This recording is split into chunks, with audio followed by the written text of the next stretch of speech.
Gente, eu quero orar primeiro com vocês, porque esse assunto ele é tão delicado, tão sério. Por isso que o tema O Inferno Agradece não é apenas um clickbait. Aliás, não é um clickbait. Você vai entender ao longo dessa live a seriedade do que eu quero dizer com essa afirmação O Inferno Agradece. E eu espero terminar esse bate-papo com você tendo a certeza que o inferno não agradece por você estar fazendo o que está fazendo. Tá bem? Vamos orar comigo? Senhor Deus amado Pai, no sagrado nome de Jesus eu coloco a minha vida, de todos da equipe aqui no teu altar e todos que estão conosco também nesse momento. Que eles possam sentir a tua presença, que ocorra tudo bem nessa live, porque é uma temática muito séria, muito importante, e que o teu Espírito fale ao nosso coração. Em nome de Jesus. Amém, Senhor. Amém.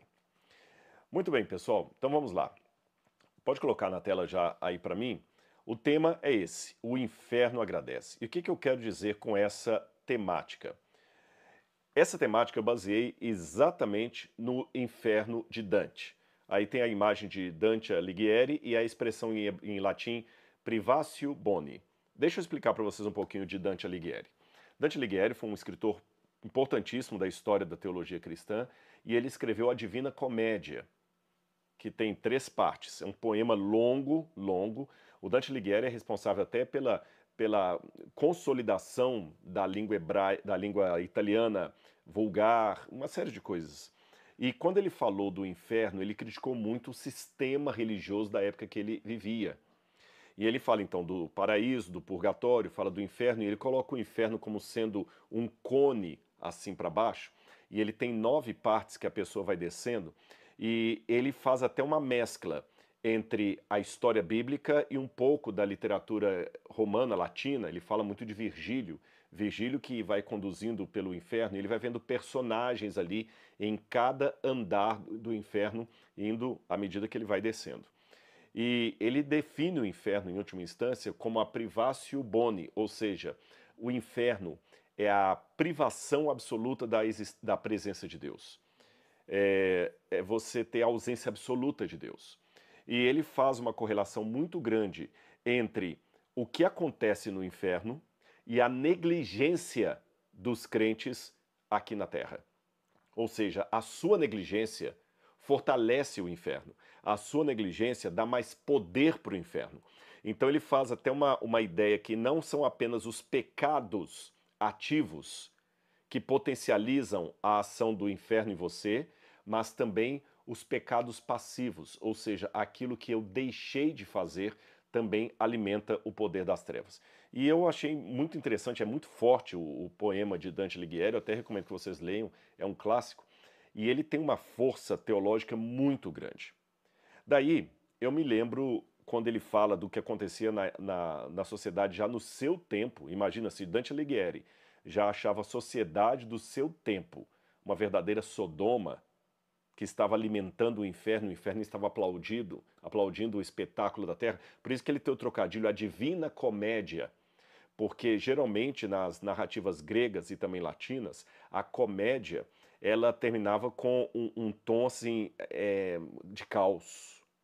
Então ele coloca a Divina Comédia, que é o caos provocado por pessoas que não seguem aquilo no qual elas dizem acreditar. Tá certo? Então eu quero colocar um texto da Bíblia para vocês aí agora. É 2 Timóteo capítulo 3, versículo 1 a 5, onde Paulo escreveu assim: Sabe, porém, isso.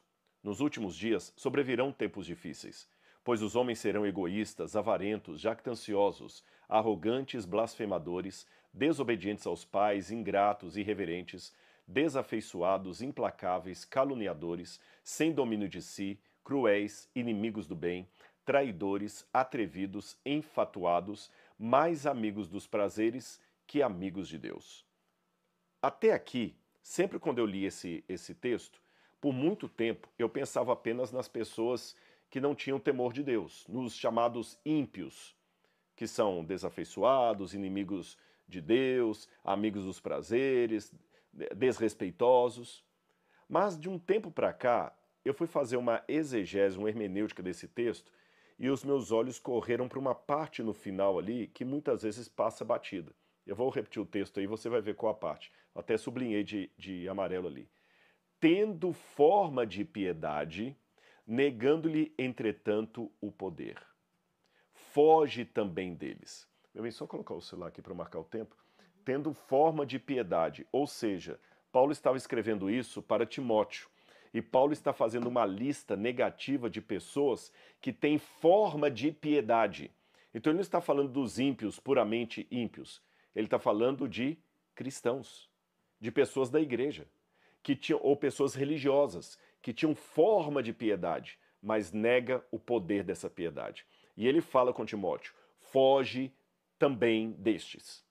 Voltando para mim, ou seja, hoje, talvez o grande problema da sociedade cristã ocidental em que nós vivemos não são aqueles inimigos declarados do cristianismo, mas aqueles que têm a forma da piedade, mas negam o poder e são, às vezes, um joio trazendo coisas ruins para dentro do povo de Deus.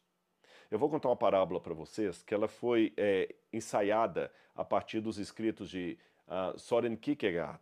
E depois de Søren Kierkegaard, até o Papa Bento XVI, antes de ser Papa, quando ele era apenas teólogo alemão, ele escreveu isso também num livro de introdução à teologia dogmática.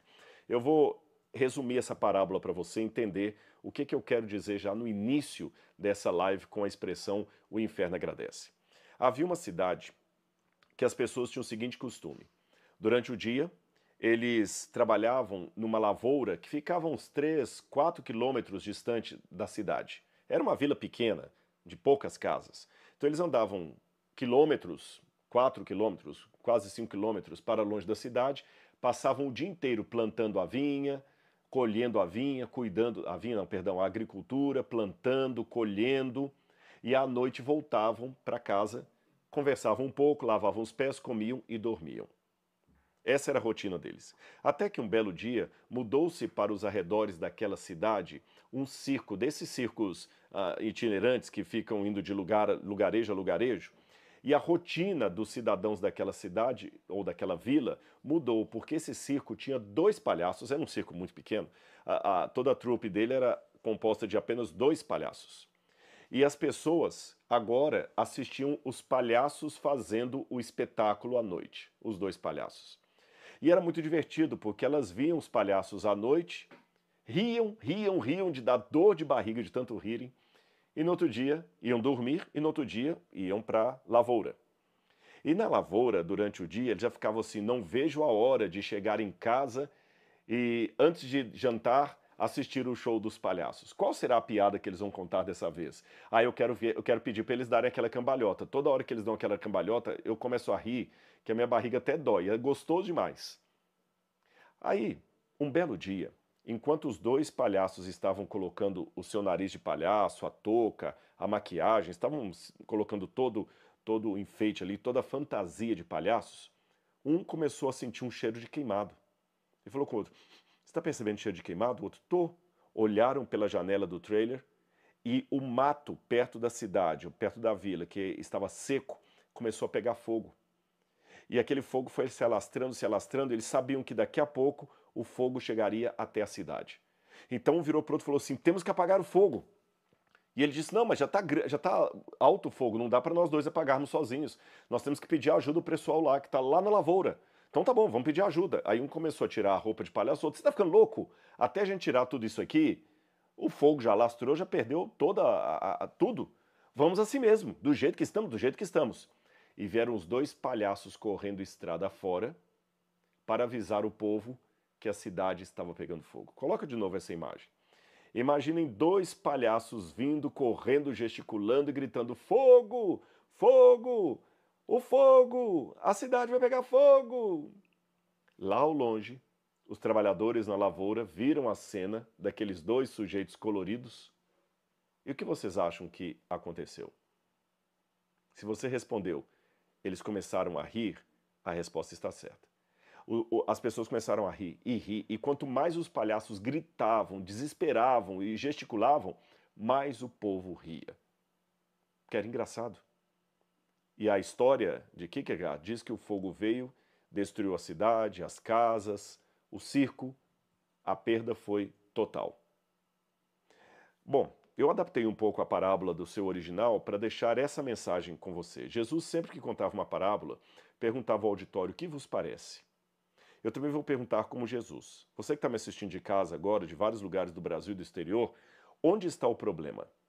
Com a mensagem ou com os mensageiros? Pois saiba que todas as vezes que nós dizemos crer na mensagem correta, mas não vivemos à luz daquilo que nós dizemos acreditar, nós parecemos para o mundo palhaços contando uma piada. O máximo que nós arrancamos das pessoas são risadas e gargalhadas da nossa fé. Você percebeu?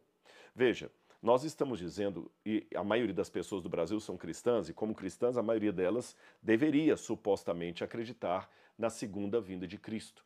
Porque a volta de Jesus é um tema que percorre o catolicismo, o pentecostalismo, o evangelicalismo, o protestantismo e outras religiões que nós temos no Brasil que dizem ter uma base cristã.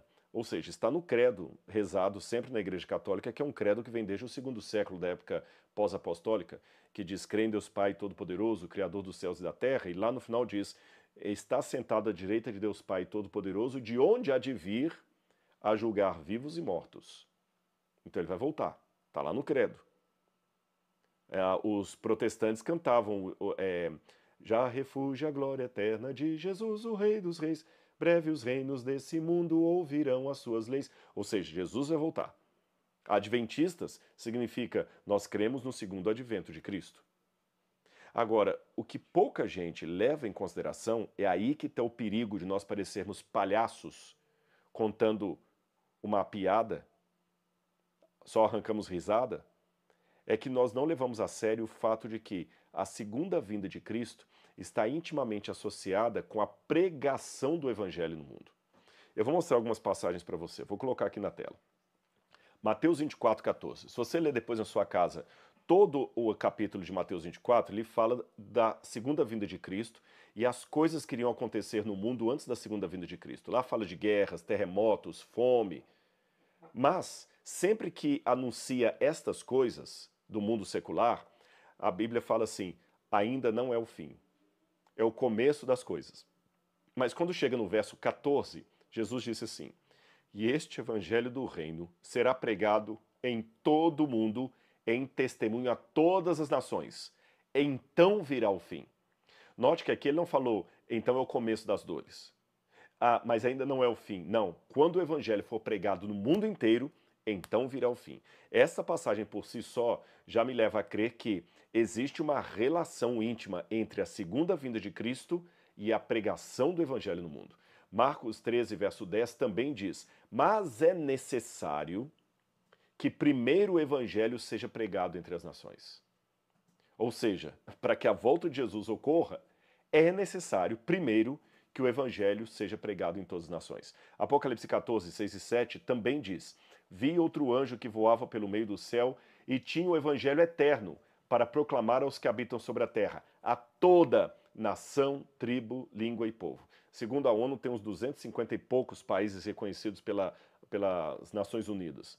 Ou seja, todos esses têm que ouvir do evangelho. Quer ver mais algumas passagens bíblicas? Vamos mais uma lá. 2 Pedro, capítulo 3, versos 9, depois os versos 11 a 12. O Senhor não retarda a sua promessa, ainda que alguns a tenham por tardia, mas é longânimo para convosco, não querendo que alguns se percam, senão que todos venham a se arrepender-se. Visto que todas as coisas hão de ser assim desfeitas, deveis ser tais como os que vivem em santo procedimento e piedade, aguardando e apressando a vinda do dia de Deus. Aguardando e apressando. E Romanos 11, 25 e 26 também fala: até que entre a plenitude dos gentios e assim todo Israel será salvo. Ou seja, essas passagens bíblicas deixam claro para mim que há uma correlação íntima entre a segunda vinda de Cristo e a pregação do evangelho no mundo. Aí você pode perguntar assim: Rodrigo, mas vem cá, não faz sentido, porque a segunda vinda de Cristo ao mundo acontecerá no tempo marcado por Deus. E Deus já sabe qual é esse tempo. Então, se Deus tem uma data, essa data, pela lógica, não pode ter nem adiantamento nem tardança. Só que não é bem isso que a Bíblia diz. A Bíblia fala da tardança. Tanto é que quando Jesus conta a parábola das virgens, ele fala assim, e tardando o noivo, as virgens, que representam o povo de Deus, foram tomadas de sono. Mateus capítulo 25. Em tardando o noivo, as virgens foram tomadas de sono, ou seja, a igreja entra num estado de torpor mental e espiritual. Mas calma que eu vou explicar para você essa aparente contradição. Como é que nós podemos associar o fato de Deus saber o dia da vinda de Jesus e ter estabelecido esse dia com o fato de que esse dia pode ser adiantado ou atrasado? É o seguinte, imagina que eu estou saindo daqui para São Paulo, tá certo? E o Waze me dá o seguinte, olha, você vai chegar em São Paulo daqui a 2 horas e 10 minutos. O Waze já calculou várias coisas. Ele calculou o trânsito, ele calculou se está tendo muito congestionamento, se teve um acidente, se uma via está interditada, então tem que ir para outra via. Então o Waze já calculou. O Waze já deu a data, a hora que eu vou chegar em São Paulo. Mas essa hora que o Waze calculou poderia ser outra se não tivesse trânsito, se não tivesse interdição. Percebe? O Waze calculou, mas ele calculou com base na situação que está a estrada. Se fosse um dia de feriado, que houvesse poucos carros na estrada, um dia em que não tivesse nenhum transtorno, nenhum acidente, nem nada, talvez eu chegaria em São Paulo com 1h30. Então, se a distância daqui a São Paulo é 1h30, mas o Waze está dando 2h20, ele está dando com base na situação da estrada. Assim também é com relação à volta de Jesus. O Waze de Deus sabe o dia da volta de Jesus, que eu não sei, Deus não revelou, mas vou criar aqui. É como se Deus falasse assim, o dia da vinda do meu filho será dia 28 de fevereiro de 2028. Tá certo? Mas esse dia poderia ter sido antecipado se a igreja tivesse feito a parte dela e terminado a obra do Evangelho. Quer ver mais 2 passagens que corroboram para isso que eu estou dizendo para vocês? Primeiro é a própria ordem que Jesus deu em Mateus capítulo 28, 18 a 20. Ide, portanto, fazei discípulos de todas as nações e batizai-os em nome do Pai, do Filho e do Espírito Santo. E eis que estou convosco todos os dias, até a consumação dos séculos. Veja bem, a consumação do século é o fim dos tempos. É a segunda vinda de Cristo. E ela está intimamente ligada com o ide. A outra passagem, Lucas capítulo 24, versos 46 a 49, Jesus também colocou, e em seu nome que se pregasse o arrependimento e a remissão dos pecados a todas as nações, começando de Jerusalém. Então essa era a norma de Cristo, pregar o evangelho em todo o mundo, a começar de Jerusalém. Agora que nós temos um problema. Você pode falar, mas o evangelho está sendo pregado para todo lado. Será? Olha esse mapa que eu vou mostrar para você. Estão vendo esse retângulo aí? Esse é o quadrante do mapa mundi, que a gente chama de janela 1040. A partir dos graus ali, né, dos meridianos da Terra, os países que estão dentro do 40º e do 10º, janela, por isso janela 1040, são os países onde você tem a menor quantidade de cristãos. Muitos desses países têm leis contra o cristianismo. Há pouquíssimos cristãos. Os cristãos são a minoria da minoria nesse país. Esquece essa realidade brasileira, onde a maioria dos brasileiros são cristãos, então o dia de Nossa Senhora Aparecida é um feriado nacional, porque é católico, você entendeu? Onde tem igreja para todo lado, seja a igreja da Assembleia de Deus, da Deus é Amor, da Católica, não tem problema, tem o Cristo Redentor de todo tamanho no Rio de Janeiro. Essa não é a realidade dessa parte do mapa mundi. E só para você ter uma noção do que significam esses países, pode colocar na tela de novo. Aqui nós temos 69 países com 5,3 bilhões de pessoas vivendo aí. E desses 5,3 bilhões de pessoas que performam 65% da população mundial, 90% nunca ouviram falar de Jesus. Já pensou? 65% da população mundial, performando 5,3 bilhões de pessoas, vivem nesses 69 países aí, e 90% desse contingente nunca ouviu falar de Jesus. E aí eu pergunto, como é que nós vamos terminar a obra do Evangelho? Então, se existe uma associação entre a segunda vinda de Cristo e a pregação do Evangelho, não vamos terminar nunca? Calma, nós vamos terminar e você vai me ajudar. Eu vou te explicar como, até o final dessa live, tá bom? Agora, quando eu vejo esse número tão grande de pessoas que nunca ouviram falar de Jesus, eu me lembro de um texto que está em Mateus capítulo 8, versículo 27. Marcos, aliás, 8, 27, vou colocar na tela para vocês aí, onde Jesus perguntou aos discípulos: quem dizem os homens que eu sou?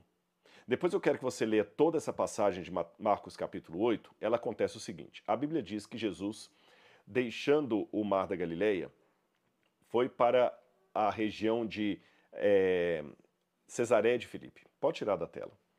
E quando Jesus foi para Cesareia de Filipe, Jesus, lá em Cesareia de Filipe, perguntou para os discípulos assim: quem dizem os homens que é o Filho do Homem? Quem as pessoas dizem que eu sou? Aí os discípulos falaram: bom, Senhor, uns falam que o Senhor é Elias, outros falam que é Jeremias, que o Senhor é um dos profetas ressuscitados. Aí Jesus: e vocês? Quem vocês dizem que eu sou? É nesse momento que Pedro dá um salto e fala: tu és o Cristo, o Filho do Deus vivo. E Jesus diz para ele: bem-aventurado és tu, Simão Bar-Jonas, porque não foi nem carne nem sangue que te revelou isso, mas meu Pai que está no céu. E Jesus fala depois que tu és Pedro, sobre essa pedra edificaria a minha igreja e as portas do inferno não prevalecerão contra ela. Mas vamos analisar esse texto. Primeiro, em termos de contexto. Eu conheço as ruínas arqueológicas de Cesareia de Filipe. Pessoal, ali era o pior antro de falsa religião que tinha no território de Israel. Tanto é que desde a época do Antigo Testamento, Isaías já chamava aquele lugar de Galileia dos gentios, Galileia das nações. Quem imagina tudo enquanto é povo pagão estava assediado ali.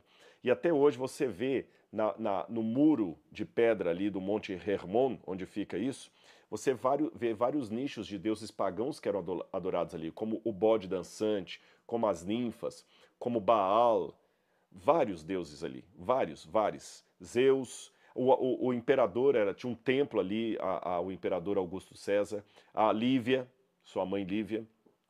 Então Jesus tirou os discípulos do conforto do mar da Galileia, onde a maioria era judeu, e levou os discípulos justamente para Cesareia de Filipe, onde a maioria eram pagãos.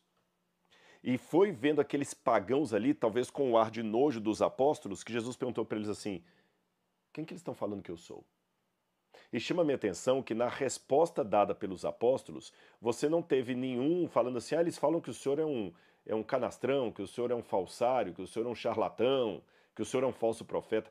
Talvez até dissessem isso, mas para agradar Jesus, eles só falaram coisas positivas. Ah, o senhor é um profeta, o senhor é Elias, é João Batista. E vocês? Quem vocês dizem que eu sou? Por que Jesus fez essa segunda pergunta? Eu vou explicar a você por qual razão. As pessoas estavam falando coisas bonitinhas sobre Jesus, mas não basta a sociedade falar coisas bonitinhas sobre Jesus. Eles têm que dizer quem Jesus é de fato. Então aquelas respostas politicamente corretas não agradavam o mestre. Ele não era um profeta. Ele não era João Batista. Ele não era Elias ressuscitado, nem Jeremias. Ele era o Cristo, o Filho de Deus, conforme a declaração de Pedro.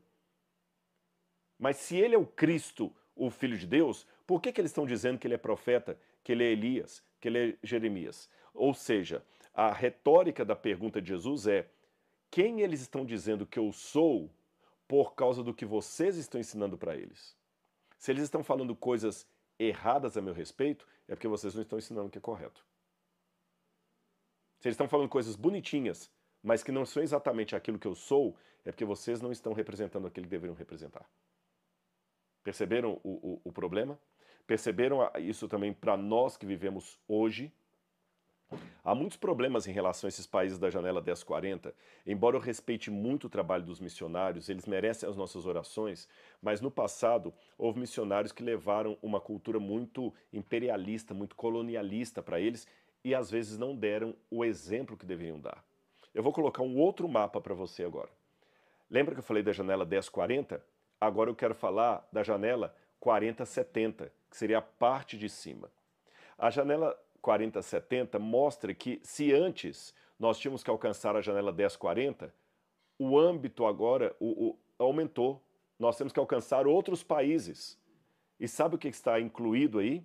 Uma série de países de maioria cristã, mas que hoje não seguem mais o cristianismo. Se você perceber, coloca de novo na tela, a régua foi ampliada para abarcar uma grande parte da Europa. Por qual razão? Hoje, em grande parte, há muitos autores, pode tirar da tela, muitos autores dizem que a Europa já vive uma fase pós-cristã. Países como Suécia, Holanda, Alemanha, França, Dinamarca, Portugal, já não podem ser colocados mais como países cristãos. As igrejas estão sendo fechadas. O que mais você encontra na Europa são igrejas lindas, enormes, algumas católicas, outras anglicanas, protestantes, igrejas de 300, 400 anos, que agora estão virando, sabe o quê? Lugar para bilhar, danceteria, pub, porque não tem mais função de igreja, o prédio estava lá, foram vendidas. As igrejas estão perdendo membros assim, embaciada. E essa grande parte, essa grande fatia do mundo ocidental cristão, que já não está mais se identificando como cristãos, está potencializando a perda de credibilidade do evangelho naqueles países de maioria não cristãs. Eu lembro que uma vez um egípcio falou comigo assim, olha, eu sei que vocês reclamam muito da perseguição do mundo muçulmano aos cristãos, mas sabe o que a gente não quer missionário aqui? Nós não queremos que as nossas filhas muçulmanas comecem a se vestir como as filhas dos missionários. Isso me chocou. Porque até então eu pensava assim, bom, eles não querem que o cristianismo tire o islamismo deles. Isso é fato. Mas não é só isso. Eles não querem que a cultura ocidental invada aqueles países, de modo que as moças que se vestem muçulmanas, que se vestem de uma maneira mais decente, comecem a vestir agora como as ocidentais cristãs, que andam com o traseiro de fora, perna de fora, seio de fora. Eles não querem isso. Eles não querem agora que aconteça com o mundo muçulmano o que acontece com o mundo cristão, onde ninguém segue mais nada, ninguém vai mais para a igreja, ninguém segue nada. Não estou com isso dizendo que o mundo muçulmano é perfeito, não, tem muita hipocrisia também lá. Eu conheço o mundo muçulmano. Mas eu estou apenas dizendo para vocês que quando nós não fazemos a nossa parte, nós acabamos dando um terrível testemunho para quem está de fora, porque muitas vezes, eu já falei essa frase exaustão, a minha vida é a única Bíblia que muita gente está lendo lá fora. E aí eu pergunto a você, o que o mundo ocidental, de maioria cristã, tem feito para mostrar para o mundo que o cristianismo procede? Eu tenho o livro O Ceticismo da Fé, que tem um capítulo nele. Se você adquire esse livro e lê. Falando em livro, o pessoal está respondendo bem o formulário aí? Tá sim, mas agora acho que eu vou dobrar a meta. A Laura vai dobrar a meta. Eu fui perguntar, Exatamente, dobra a eu ia meta. te interromper aí. Então tá bom, Pra bem. Vamos isso, lá.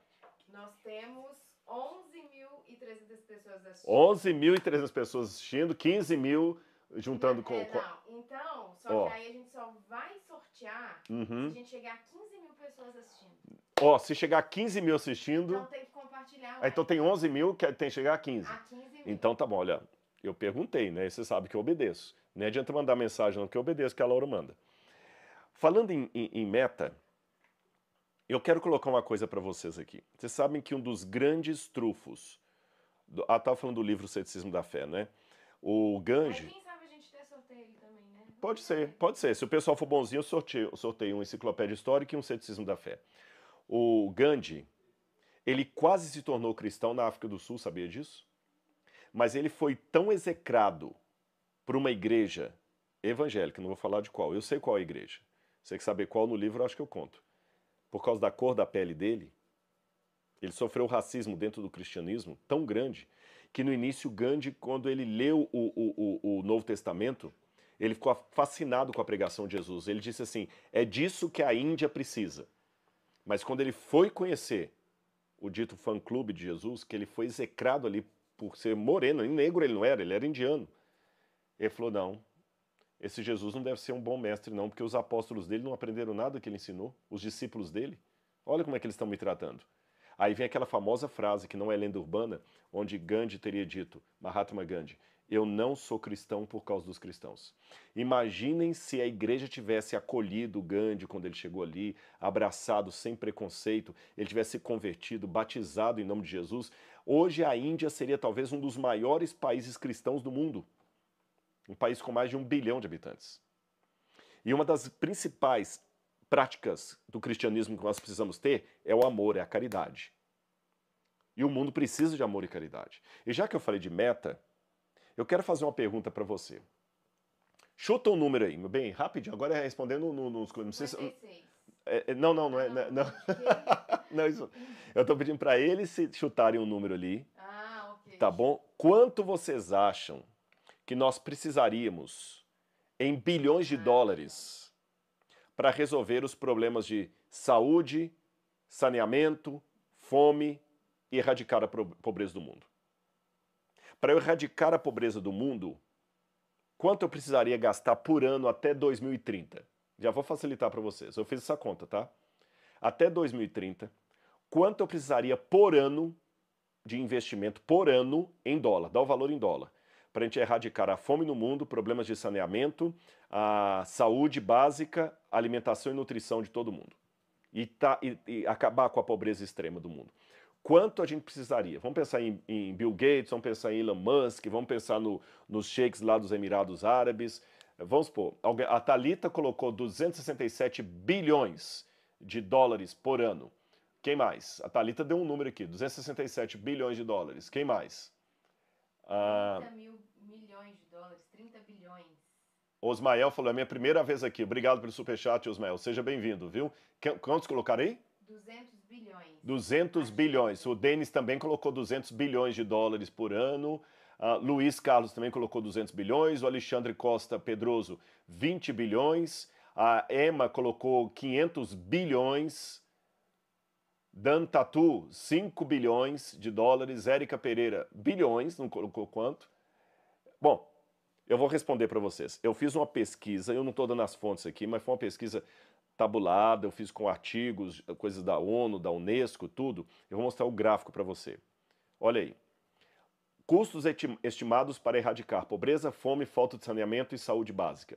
Só para ter saúde básica universal, eu preciso de 274 bilhões de dólares por ano. Só para a saúde básica. Para resolver problemas de água e saneamento, 114 bilhões de dólares no mundo, por ano. Para resolver os problemas de fome e nutrição, 265 bilhões de dólares por ano. E para erradicar a pobreza extrema, eu preciso de 70 bilhões de dólares por ano. Então, somando tudo aí, a gente precisaria o quê? 200, 500, 600, uns 700 e poucos bilhões de dólares por ano. Então, quem falou 500 bilhões chegou mais perto. Aí, volta para mim. Deixa eu perguntar para você que está em casa. Como é que a gente pode fazer uma vaquinha agora para resolver esse problema?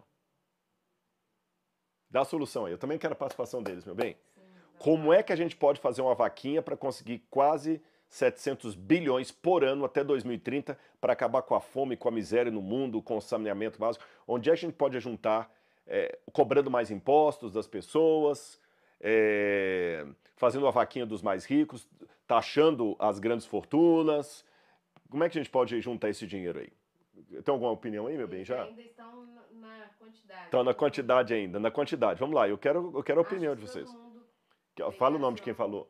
Jefferson. Jefferson, acho que todo mundo Pregasse o amor de Jesus. pregasse o amor de Jesus, não precisaria de nada. Tá bom, Jefferson, mas o amor de Jesus está sendo pregado, mas vamos uma coisa mais palpável. Não que o Jefferson falou bobagem, tá certo o que ele falou. Pregar o amor de Jesus, mas vamos mais palpável. De onde que eu vou tirar esse dinheiro? Porque só pregar o amor de Jesus não vai formar 700 bilhões. Concorda comigo, Jefferson? Por isso que eu falei, pregar o amor de Jesus eu prego, né? Fechar as torneiras dos gastos públicos, mas eu tenho problema, porque se eu fechar todas as torneiras do gasto público, eu vou ter um problema que muito disso é saneamento básico, o governo tem que investir no povo. Para resolver a saúde não é fechar o gasto público, é gastar com o que deve. Acabando com a corrupção. Acabando com a corrupção, Rafael? Tá bom. Rafaela, né? Acabando com a corrupção. Vaquinha entre os mais ricos. Vaquinha entre os mais ricos. Redução de impostos. Redução de impostos. Olha, quem falou redução de impostos? Eziel. Eziel falou redução de impostos. Rafaela falou taxa nos mais ricos, não sei o quê, né? Bom, as respostas que vocês estão dando são válidas. Pregar o amor. Mas vocês estão notando que ela está sempre na terceira pessoa? Ela está sempre lá. É o governo, os mais ricos. E nós? E nós? Eu vou falar uma coisa com muito cuidado aqui, porque eu não quero que ninguém entenda que eu estou passando a mão na cabeça do covarde. Eu acho que quem faz maldade com criança, eu não vou usar a palavra certa, mas vocês estão entendendo o que eu quero dizer? Quem faz qualquer tipo de maldade com criança, qualquer tipo, principalmente aquela que você está pensando aí, para mim não tem que ter piedade desse cara, não. Eu sou meio Antigo Testamento. Só se ele se converter muito, mas mesmo que ele se converter, ele vai pagar o crime que ele cometeu. Então não negocio com isso. Mas, uma vez que eu coloquei isso, preste atenção. Nós tivemos há pouco tempo uma denúncia na internet de um humorista contra a adultização de crianças. Vocês se lembram disso? E quando houve essa denúncia, teve um influencer que foi preso porque ele adultizava crianças. Vocês se lembram disso?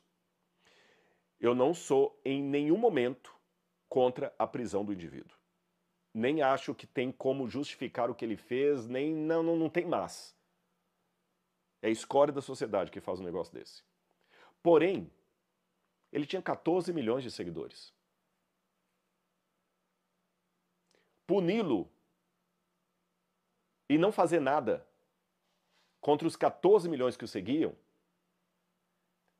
num aspecto, chega a ser um pouco hipócrita. Repito, não sou contra a prisão dele, não sou contra que ele pague pelo crime que cometeu, tem mesmo que pagar, mas e os 14 milhões que o alimentavam? Não vai acontecer nada com eles. É literalmente aquele sujeito que chega em casa e flagra a mulher com o amante na cama e queima a cama, achando que vai resolver o problema. A cama foi só o local onde aconteceu. E quem alimenta aqui no Ocidente, no chamado mundo de Deus, na parte do globo que tem a maior parte de cidadãos se dizendo cristãos, católicos, evangélicos, protestantes, espíritas, mas cristãos, porque o kardecista também se considera cristão. O de matriz africana não, um bandista não, mas o kardecista se diz cristão. Mesmo aquelas igrejas que são consideradas seitas por alguns, são cristãos. Mesmo aquele que fala, eu não sigo religião nenhuma, mas eu sou cristão. Somos cristãos. E o mundo cristão está dando 14 milhões de seguidores para um sujeito que sempre colocou nas lives dele aquilo pelo qual ele foi condenado. Ou seja, ele não escondia. Não era um traficante que estava escondido. Agora eu vou mostrar para vocês como é que a gente pode levantar dinheiro para acabar com a fome no mundo. Eu vou botar um gráfico aqui agora. Coloca aí. Olha quanto no mundo do Ocidente, eu só coloquei os países ocidentais. Nos países de maioria cristã, por ano, se gastam 225 bilhões de dólares em drogas ilícitas. Detalhe, esse número é subestimado, porque esse 225 bilhões de drogas em drogas ilícitas é o número que se levantam por dados governamentais por estimativa. Mas como o mundo dos narcotraficantes é muito maior do que o que é rastreável em contas e tudo mais, o número pode ser 3 vezes maior. Mas só com drogas ilícitas. E tem gente no mundo de maioria cristã querendo liberar o uso da maconha, tem professor universitário querendo liberar o uso das drogas, fazendo apologia ao uso da droga. Tem gente agora, depois do que aconteceu no Rio de Janeiro, dizendo que a solução para o narcotráfico é normatizar o uso de drogas. Pois é. 225 bilhões só com drogas. Jogos de azar. No mundo de Deus, no mundo cristão, 375 bilhões de dólares são gastos por ano em jogos de azar. Ah, mas não faz mal nenhum, é um tigrinho, é uma loteria, é um cassino, é o jogo do bicho.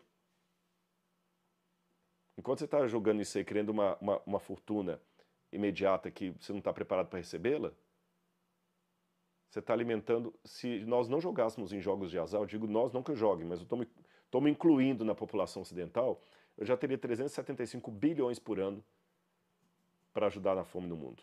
Mais um. Corrupção. Alguém colocou corrupção? Esse é o maior, esse é o campeão de audiência. Porque são 1 trilhão, aí tá 1000, né, por causa do gráfico, tá certo? Mas se eu estou falando em bilhões de dólares, 1 trilhão de dólares é o que é escoado em corrupção. E o que dá menos aqui, por incrível que pareça, é a pornografia e escândalos financeiros. A pornografia deu 24 bilhões de dólares por ano gasto em pornografia. Só que esse é o número mais subestimado de todos, porque mais do que as drogas, mais do que jogos de azar proibidos, a pornografia é o que deixa menos rastro. Menos rastro. E os escândalos financeiros também, Wall Street, você sabe, escândalos aí do INSS, eles não são tão contáveis.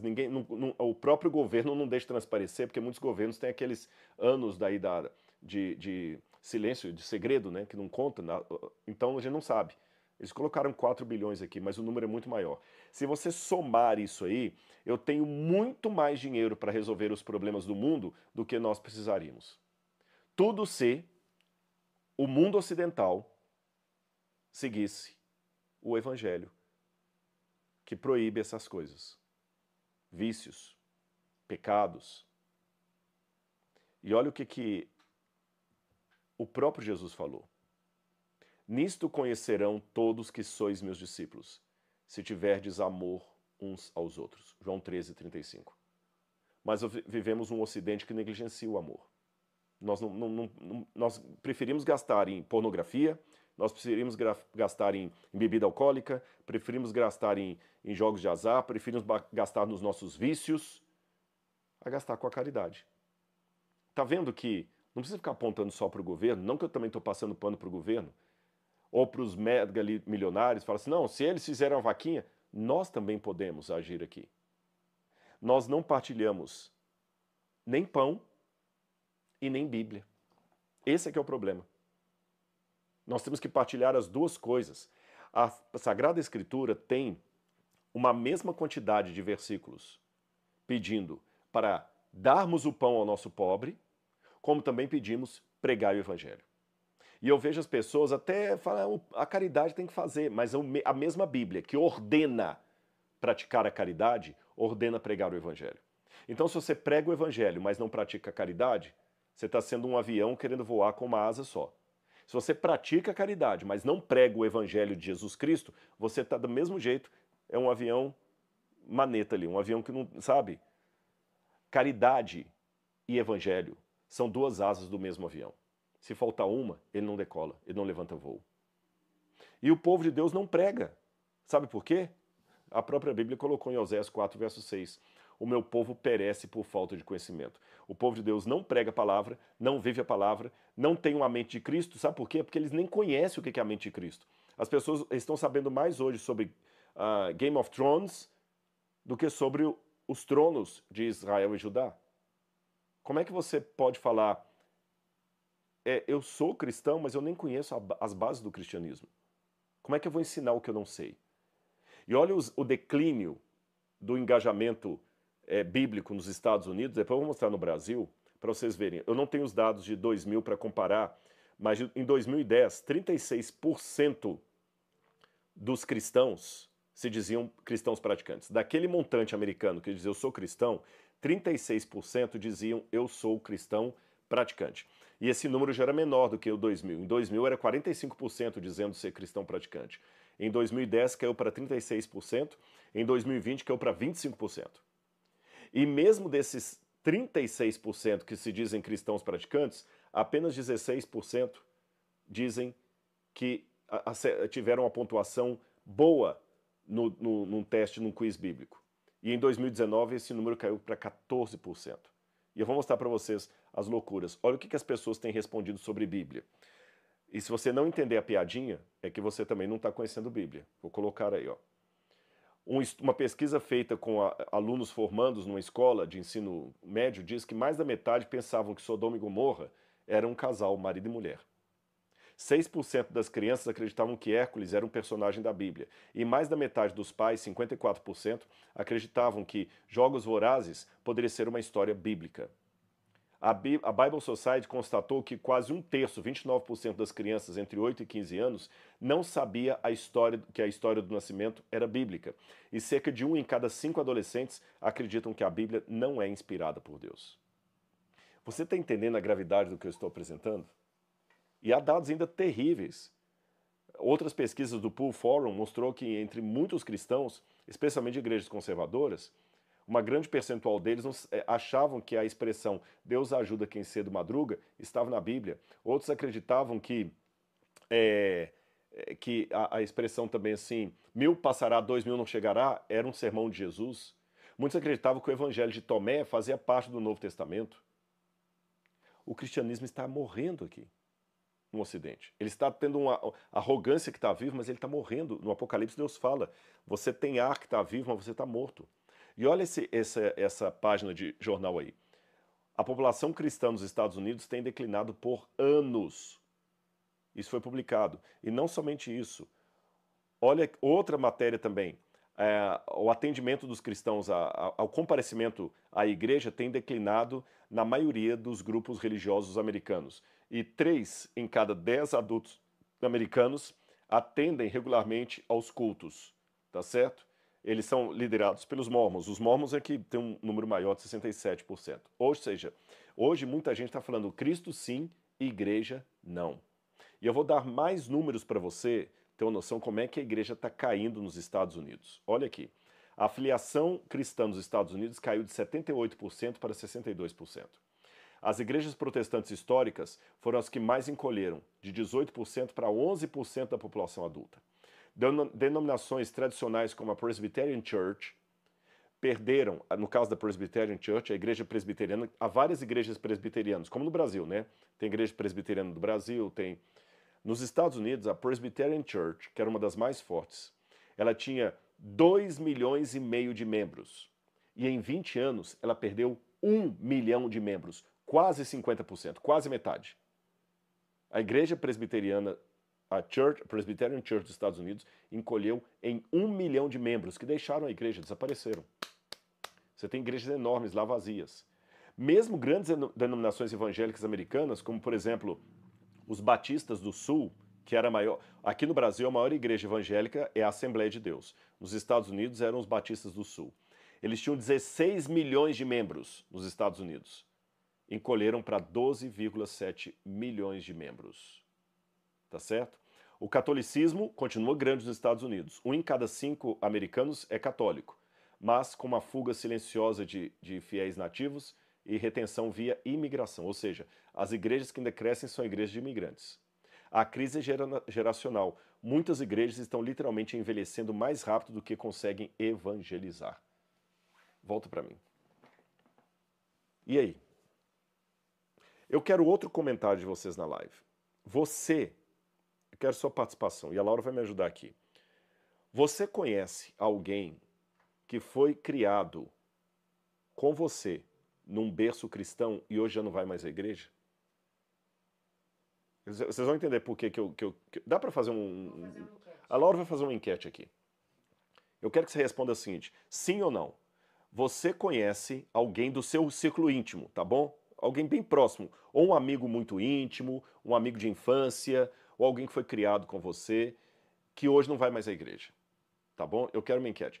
Se for católico, alguém que fez catecismo com você, mas não vai mais para a igreja. Se você for evangélico, alguém que era da escola dominical, que era da escola sabatina, que era do desbravador, alguém que era e agora não vai mais para a igreja, não quer saber de igreja, um parente, alguém dentro da sua casa, você está morando numa casa onde tem pessoas que já não vão mais para a igreja, que nasceram no ambiente religioso, mas hoje não vão mais à igreja. Enquanto a Laura vai buscando a enquete ali, daqui a pouco você me dá o resultado, tá bom? Eu quero mostrar a vocês por que eu fiz essa pergunta. Tem um livro aqui que eu sugiro que vocês leiam. Principalmente os pais. Geração Perdida. Por que os jovens estão abandonando a igreja e repensando a fé? David Kinnaman, que é o presidente do Pew Forum dos Estados Unidos, ele diz que cerca de 95% dos jovens que cresceram em igrejas cristãs abandonam o envolvimento ativo com a fé entre os 15 e 29 anos. Quase 60%. 1 em cada 4, 25%, se tornam ex-cristãos declarados. 2 em cada 3, cerca de 64%, interrompem a frequência regular à igreja por pelo menos um período significativo da sua juventude. E agora eu quero falar com você. Sabe por quê? Já tem o resultado aí? Muita gente já respondeu. Então, deixa eu ver. 98%. De 2.500 respostas, 94% sim. 94% sim. Ou seja, o que vocês responderam aqui está esboçando o que eles falaram lá. Tem um padre amigo meu que me contou, quem é católico vai entender, quem não é católico eu vou explicar.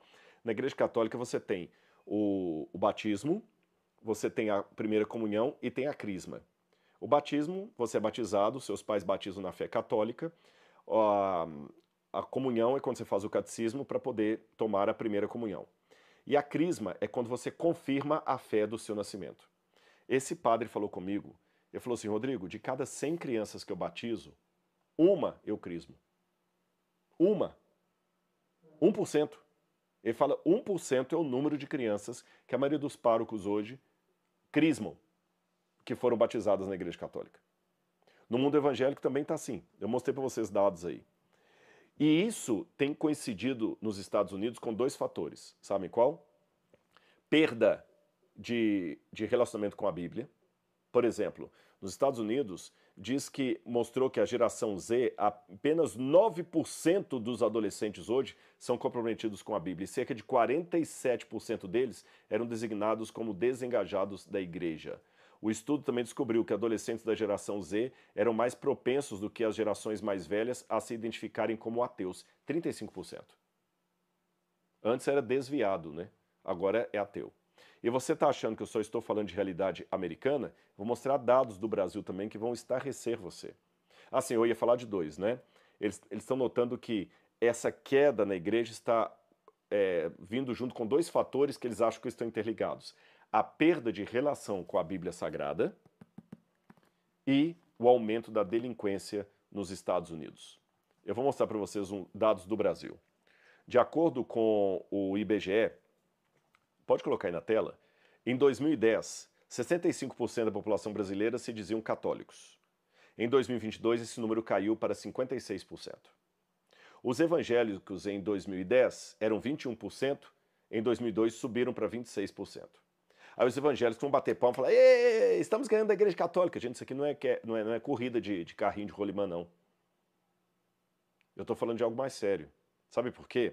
Dois motivos. Letra A. Embora os evangélicos tiveram um acréscimo de 5,3% pontos percentuais, os sem religião aumentaram também de 7,9% para 9% da população brasileira que falou não tem religião nenhuma. E mais, antes que os evangélicos batam palma aí, olha o que está acontecendo também com os evangélicos. Prática da oração diária. 40% apenas tem prática de oração diária.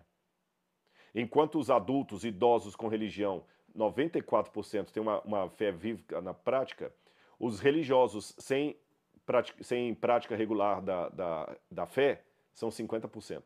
E os evangélicos que frequentam semanalmente cultos, não show, não é show gospel não, estou falando culto, 45%.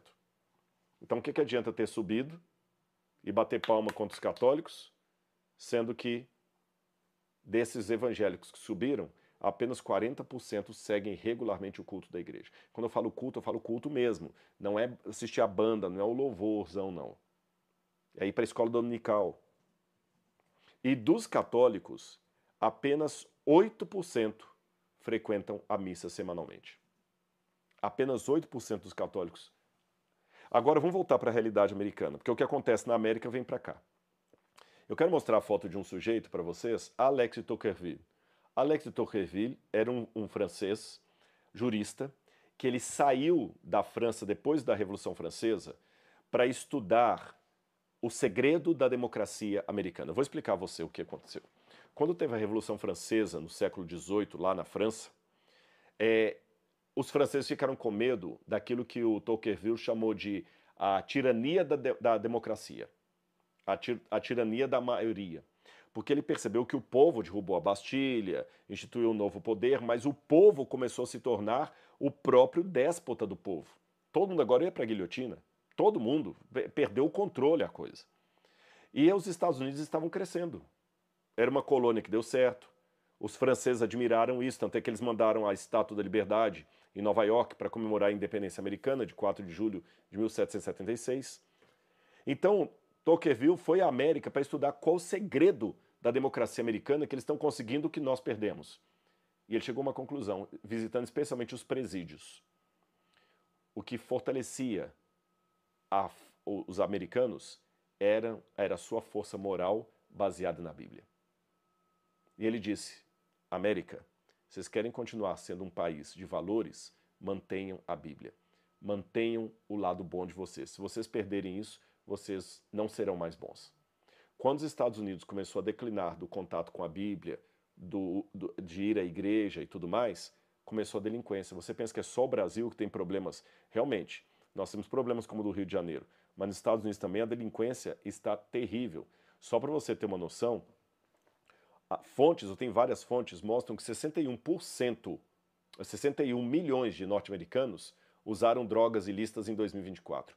46,6 milhões de norte-americanos têm transtornos psíquicos ou psicológicos por uso de substâncias. Mortes por overdose e opioide cresceram 270% nos Estados Unidos desde 2010. Fentanil aumentou 400% no consumo entre 2015 e 2023. O resultado, mais de 107 mil mortes anuais por overdose nos Estados Unidos. Você pensa que é só o Brasil que tem Cracolândia? Lá também tem, tá certo? Ou seja, o cyberbullying disparou de 2% para 31%, refletindo uma nova fronteira da delinquência digital. Bullying escolar subiu de 17% para 36%, evidenciando a deteriorização das dinâmicas sociais escolares. Vandalismo e depredação aumentaram consistentemente, indicando a perda de respeito pelas instituições públicas. Agressões físicas nas escolas americanas quase dobraram. Crimes violentos com prisão caíram levemente, uma possível consequência das mudanças nas leis e registros, mas não necessariamente mudança de comportamento. Volta para mim. Você está vendo? E eu quero mostrar mais um gráfico aqui para você ver que eu não estou inventando. Tudo isso, olha esse gráfico aí, está ligado à queda de frequência à igreja e de leitura da Bíblia. Olha aí, a ausência paterna aumentou nos Estados Unidos.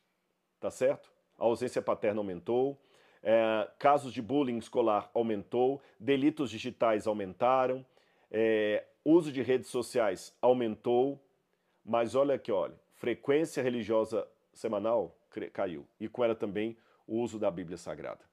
Isso sem contar o número tremendo de pessoas que não querem mais relação social, inclusive entre os mais velhos. E um outro problema que tem acontecido também na América, eu vou mostrar uma matéria da CNN aí, olha, adolescentes presos por tentarem se juntar ao Estado Islâmico. Estudiosos do comportamento juvenil, especialmente psicólogos, mostram que quando os pais não mostram para os filhos o que se espera deles, qual a filosofia de vida daquela família, a que grupo aquela criança pertence, ele vai pular para o outro. Então hoje o que nós temos? Uma leva de pais, e o que está acontecendo na América está repetindo aqui, que não vão mais à igreja. Não criam os filhos na igreja. Pais católicos que não vão à missa. E ainda desce o sarrafo no padre. Pais evangélicos e protestantes que não vão ao culto. Preferem assistir em casa, que é mais confortável. Eu prefiro em casa, porque em casa eu posso assistir o fulano de tal, eu posso assistir o melhor padre, o melhor pastor, o melhor pregador, é mais confortável. E quando vão à igreja, saem detonando com tudo. Descredibilizam a instituição igreja para os jovens. Não estou falando que você não deve chamar o pecado pelo nome, não estou falando que é para passar pano sobre os erros que são cometidos em nome de Deus, pelo contrário, esses são os piores. Crimes cometidos em nome de Deus são os piores. Mas cuidado, que você, com a sua língua ferina, que só sabe criticar a igreja, só sabe criticar o cristianismo, você está minando no seu filho a crença na autoridade da igreja. Quando ele fizer 16 anos, ele vai sair, ou menos que isso. Tá certo? Agora, você quer acabar com o sofrimento no mundo? Olha essa matéria aí. Nós estamos agora respirando um caos no Rio de Janeiro. Você quer não ver mais isso? O que é que você tem que fazer? Vamos repetir aquilo que Jesus falou. Vamos dar o pão e vamos dar o evangelho. As duas coisas. Avião com uma asa só não voa. Vamos dar o pão e vamos dar o evangelho.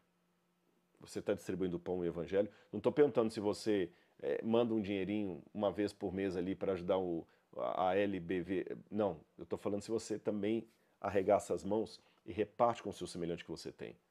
Tanto em termos materiais, como em termos espirituais. Você prega a palavra sem ser chato. Não estou falando de você ser um chato, né? Que ele fica xingando todo mundo da praça, não. Não é esse tipo de pregação que eu estou falando. Que mais afasta. Eu estou falando daquela que você mostra o amor de Jesus e a possibilidade do pecador se arrepender e ser salvo. Você representa Jesus, você tem a mente de Jesus, você conhece profundamente os ensinos de Jesus para ter a mente dele. Eu vou dar uma receita para vocês aqui que é bíblica. Você quer acabar com o sofrimento no mundo e apressar a volta de Jesus? Faça amigos para Deus. Amigos para Jesus. Eu vou mostrar uma coisa interessante na Bíblia. Se você tiver uma Bíblia, acompanha comigo. Olha como o Evangelho de João mostra Jesus começando o Evangelho. Porque hoje você fala o seguinte, Rodrigo, você falou que são bilhões de pessoas morando na janela, 5 bilhões de pessoas na janela 1040. Como é que nós vamos atingir? Bom, quando Jesus começou com o cristianismo, havia milhões de pessoas no mundo, e Jesus era ele e um bando de camponeses. Mas eu aprendo na Bíblia, mentalidade bíblica, que uma queixada de jumento é só uma queixada de jumento, mas com o poder de Deus nas mãos de Sansão se torna um instrumento de libertação. 5 pães e 2 peixes são só 5 pães e 2 peixes, mas nas mãos de Jesus é alimento para muita gente, para milhares de pessoas. Olha como o Evangelho de João começa a mensagem de Jesus. Diz que Jesus, como começou a pregação dele, ele foi para onde João Batista estava batizando. Por quê? João Batista era parente dele. Jesus começou com os seus. E quando João Batista batiza Jesus, o Evangelho diz que no dia seguinte, João Batista pediu 2 dos seus discípulos, olha a intimidade, e falou para esses discípulos, um era André, o outro, o Evangelho não conta o nome, mas muitos pensam que era o apóstolo João, e falou assim, olha, aquele lá, sigam-no. João Batista fez amigos para Jesus. Ele foi amigo de Jesus, aí ele chegou para os amigos dele e mandou que eles seguissem Jesus. Esses 2 amigos fazem amizade com Jesus. O Evangelho diz que eles chegam para Jesus e Jesus, vendo que eles o estavam seguindo, né, perguntaram assim, o que vocês querem? Eu vou ler aqui, João capítulo 1, versículo 20 e 35. No dia seguinte, João estava outra vez na companhia de 2 de seus discípulos. Vendo Jesus passar, disse, eis o Cordeiro de Deus. Os 2 discípulos, ouvindo dizer isso, seguiram Jesus. E Jesus, voltando e vendo que o seguiam, disse-lhes, o que vocês estão procurando? Eles disseram, Rabi, onde o Senhor mora? Rabi quer dizer mestre. Jesus disse, venham ver. Eles foram, viram onde Jesus estava morando e ficaram com ele aquele dia. Ou seja, fizeram amizade. Depois que eles fizeram amizade, olha o que a Bíblia fala. André, um daqueles discípulos, irmão de Simão Pedro, ouvindo o testemunho de João e seguindo Jesus, encontrou primeiro o seu próprio irmão, Simão, a quem disse, achamos o Messias. Está percebendo o elo aqui? Olha, André foi falar para o irmão dele. No dia seguinte, Jesus foi para Galiléia e encontrou Filipe, a quem disse, siga-me. Ora, esse Filipe era de Betsaida, cidade de André e de Pedro. Percebeu? Você está notando os elos que vão sendo formados aqui? Jesus vai para um parente, que é João. João pega 2 pessoas que estavam próximas dele e chama para Jesus. Esses 2 levam os 2 próximos. Assim nós vamos fazendo uma rede de apoio. Você que é médico, se tem alguém médico aqui na live, você pode levar um outro médico a aceitar Jesus. De repente um outro médico vai ouvir com mais facilidade você, que é da área, do que eu que não sou. Você que é juiz de direito, você tem mais acesso a dialogar com um juiz do que eu. Você tem o celular dele. Você come na casa do seu colega. Você nem precisa chamá-lo fora do tribunal de doutor. Ele para você é o João, você é amigo. Amigos levando amigos para Jesus. Aí você pode falar, Rodrigo, mas sabe qual é a minha dificuldade? Eu não consigo entender a Bíblia. Por que tanta gente tem dificuldade de compreender a Bíblia? Você fala assim, eu até estudo Bíblia comentada com você. Eu vou explicar uma das razões. E vou te dar outra receita. Olha esse mapa aqui. Aí você está vendo o mapa de Israel. Na parte superior você está vendo o Mar da Galileia. Está vendo aí? Na parte de baixo, o Mar Morto. Entre o Mar da Galileia e o Mar Morto tem o Rio Jordão. O Rio Jordão desce das colinas de Golã, do Monte Hermon, de Bânias, de Dan. O Rio Jordão desce e forma o Mar da Galileia. Depois que ele forma o Mar da Galileia, ele sai do Mar da Galileia, continua descendo e forma o Mar Morto. Só que ele não sai do Mar Morto para lugar algum. Ou seja, o Mar da Galileia recebe as águas do Jordão e as despacha. O Mar Morto só recebe e não passa para frente. Volta para mim. O Mar da Galileia, por receber águas e transmitir águas, ele é um mar vivo, ele tem peixe e foi palco de muitos milagres de Jesus. O Mar Morto não, ele só recebe. Não dá água para lugar nenhum. O nome já diz tudo, Mar Morto. Não tem nenhum peixe ali. Nenhum milagre de Jesus foi feito no Mar Morto. Qual a diferença dos dois? Um recebe e passa para frente. O outro só recebe. Você passa para frente o conhecimento bíblico que você recebeu ou você só recebe? Lembra que temos que dar o pão e o vinho. O pão e a palavra. No milagre da multiplicação dos pães, Jesus multiplicou pães e peixes. Mas quem distribuiu para o povo? Os discípulos. E cada vez que eles distribuíam o pão, que a cesta ficava vazia, eles tinham que voltar a Jesus para que Jesus abençoasse a cesta para encher de novo. E nesse processo de distribuir e voltar a Jesus, eles estavam constantemente indo e voltando a Cristo. Percebeu? Imagina se eles não fizessem isso. Se eles só ficassem com a cesta parada, eu já recebi de Jesus, aqui tá bom. Eles não iriam ir e voltar em Jesus. Volta para mim aqui. A receita é simples. O que você está recebendo de conhecimento da Bíblia, passe para os outros. Muita gente fala comigo assim, Rodrigo, eu queria ter o conhecimento que você tem. Nossa, como é que você decora tanta coisa? Gente, eu sou limítrofe em muitas coisas. Eu sempre apanhei em matemática, eu tomei recuperação em matemática do 6º ano do ensino médio até o 3º ano do ensino médio. O 6º ano, na época eu falava ensino fundamental, né? Até o 3º ano. Eu tenho muitas dificuldades cognitivas, você não faz ideia. Não se deixe enganar, não. E como é que você sabe tanto de Bíblia? Sabe qual é o meu segredo? Estou fazendo agora com vocês. Eu estou constantemente passando para frente aquilo que eu aprendi. Quem gosta de futebol sabe tudo de cor de futebol. Quem gosta de novela nem precisa fazer prova. Ele sabe quem casou com quem que saiu, o que vai acontecer no capítulo seguinte.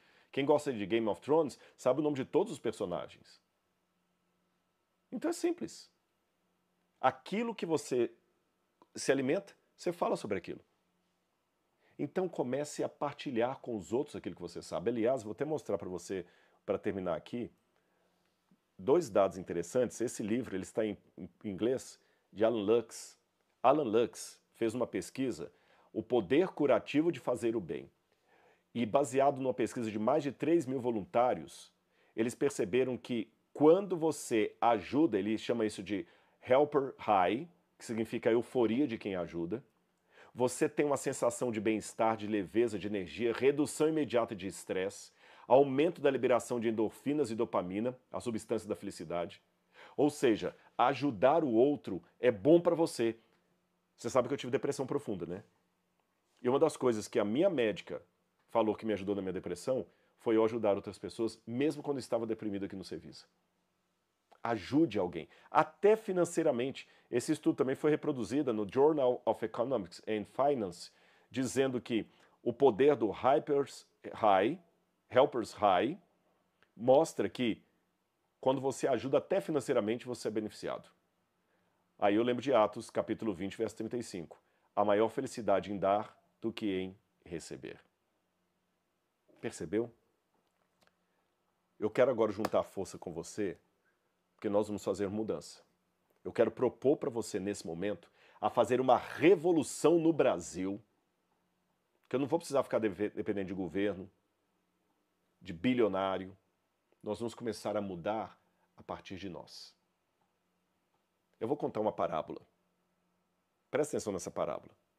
Dizem que na época dos cavaleiros andantes da Idade Média, da época das cruzadas, o que todo mundo queria procurar era o famoso Santo Graal, o cálice sagrado. Tem muitas lendas sobre o Santo Graal. Aquele copo que, segundo a tradição, tinha tocado nos lábios do Senhor na noite em que ele fora traído e que teria poderes mágicos. Todo mundo queria procurar o Santo Graal. Há muitas histórias. Até o Código da Vinci lá do Dan Brown é sobre o Santo Graal. E uma dessas lendas conta que um cavaleiro andante, ele saiu do seu palácio, né, desceram a porta elevadiça e ele começou, né, com seu cavalo, porque ele queria procurar o cálice sagrado. Só que quando ele passou por uma floresta que estava perto do palácio, havia um leproso. E o leproso perto de uma nascente de água, mas ele não podia tocar na nascente de água, porque sendo leproso, contaminaria a água, ele seria morto. Então ele precisava da misericórdia de alguém que passasse e lhe desse água, mesmo estando perto de uma nascente de água. E o leproso, esticando um copo quebrado, falou: Senhor, cavaleiro andante, por favor, um pouco d'água por amor ao céu. Eu tenho sede, sou leproso. E o cavaleiro falou: meu amigo, desculpe, eu tenho que procurar o santo cálice, o santo graal. Tem uma comitiva me esperando, eu não posso me atrasar. Alguém do meu palácio vai ajudar você. E deixando na poeira da estrada, ele foi embora. Passaram-se os dias, meses, anos, o cabelo daquele homem se tornou branco, a sua pele queimada pelo sol, enrugada. Ele perdeu tudo e não conseguiu encontrar o cálice sagrado. A única coisa que lhe sobrara era o seu castelo, o seu feudo, abandonado e bastante destruído.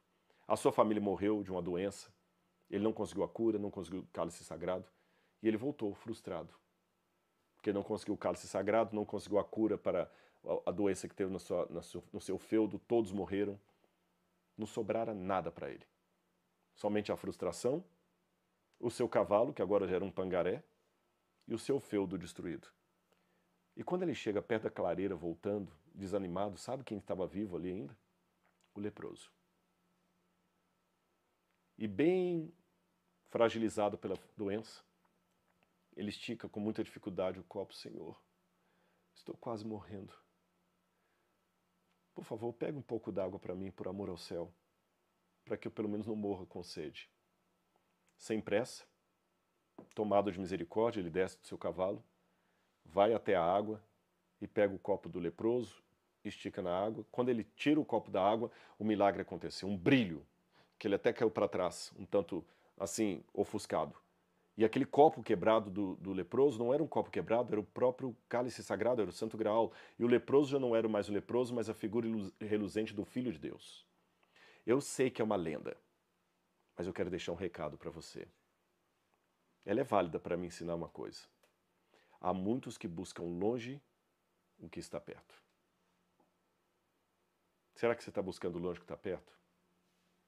Pensa agora no seu filho que está precisando do evangelho aí. A gente está preocupado em evangelizar a África, a janela das 40, e temos que atingir, mas é começando aqui. A gente está preocupado em como é que vamos ter os bilhões de dólares para erradicar a fome do mundo. Tem gente aí do seu lado que você pode ajudar.